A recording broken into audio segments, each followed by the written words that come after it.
Hi Dan, it's me Jen. Today I'm going to watch another one of your storytime videos. The one I'm gonna be watching is you reading the book Corduroy. When you text me when you got the book, I got pretty excited when you told me you got that book.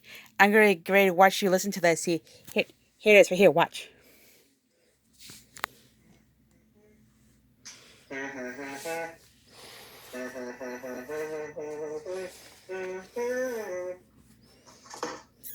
Oh, hi there, everybody.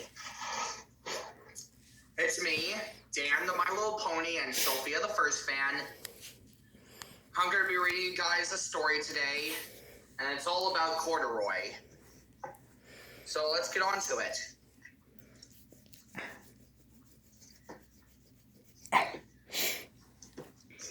Corduroy is a bear who once lived in the toy department of a big store. Day after day, he waited with all the other animals and dolls for somebody to come along to take him home. The store was always filled with shoppers, buying all sorts of things, but no one ever seemed to want a small bear in green overalls. Then, one morning, a little girl stopped and looked straight into Corduroy's bright eyes. "Oh, Mommy," she said, "look, there's the very bear I've always wanted." "Not today, dear," her mother sighed. "I've spent too much already. Besides, he doesn't look new.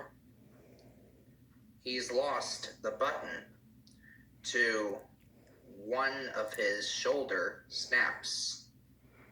Corduroy watched them sadly as they walked away. "I didn't know I've lost a button," he said to himself. "Tonight I'll go and see if I can find it." Late that evening, when all the shoppers had gone and the doors were shut and locked, Corduroy climbed carefully down from his shelf and began searching everywhere on the floor for his lost button. Suddenly, he felt the floor moving under him. Quite by accident, he had stepped onto an escalator, and up he went. Could this be a mountain? He wondered. I think I've always wanted to climb a mountain.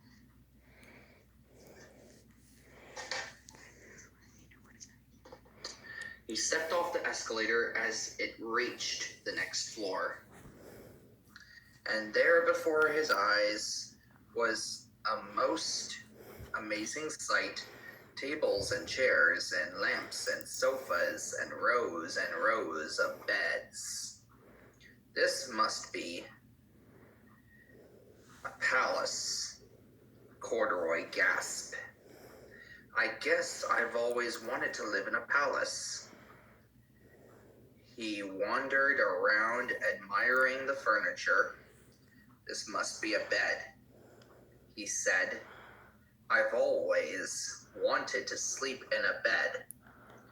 And up he crawled onto a large, thick mattress all at once. He saw something small and round.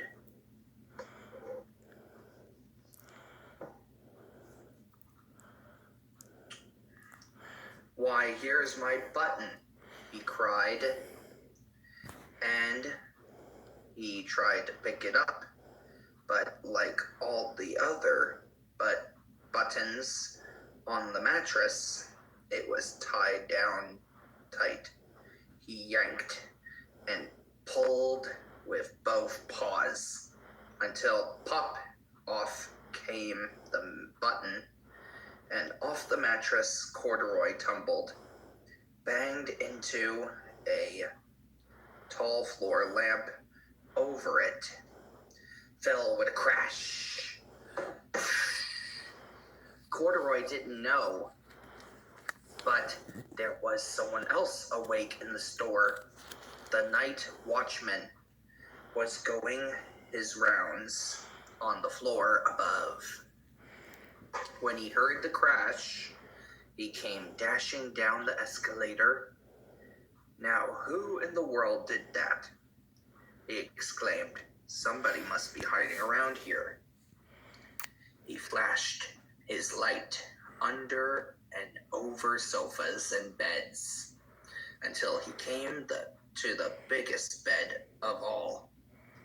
And there he saw 2 fuzzy brown ears sticking up from under the covers. "Hello," he said. "How did you get upstairs?"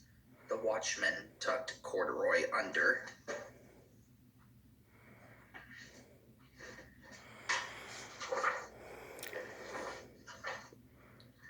His arm and carried him down the escalator and set him on the shelf in the toy department. With the other animals and dolls, Corduroy was just waking up when the first customers came into the store in the morning, and there, looking at him with a wide, warm smile, was the same little girl he's seen only the day before. "I'm Lisa," she said, "and you're going to be my very own bear. Last night I counted what I've saved in my piggy bank, and my mother said I could bring you home. Shall I put him in a box for you?" the salesman asked. "Oh, no, thank you," Lisa answered, and she carried Corduroy home in her arms.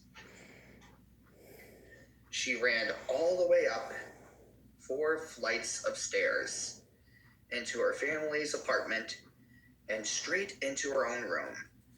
Corduroy blinked. There was a chair and a chest of drawers, and alongside a girl-sized bed stood a little bed, just the right size for him. The room was small, nothing like that enormous palace in the department store. "This must be home," he said. "I know, I've always wanted a home."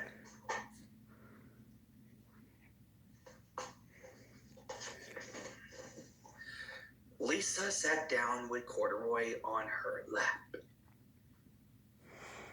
and began to sew a button on his overalls.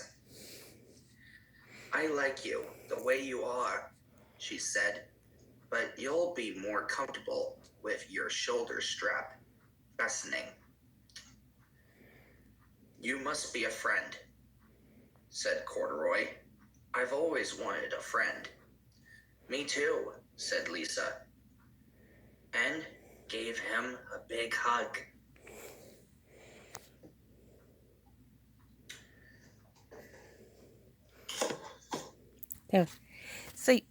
So yeah, that was a really good story. You reading the Corduroy.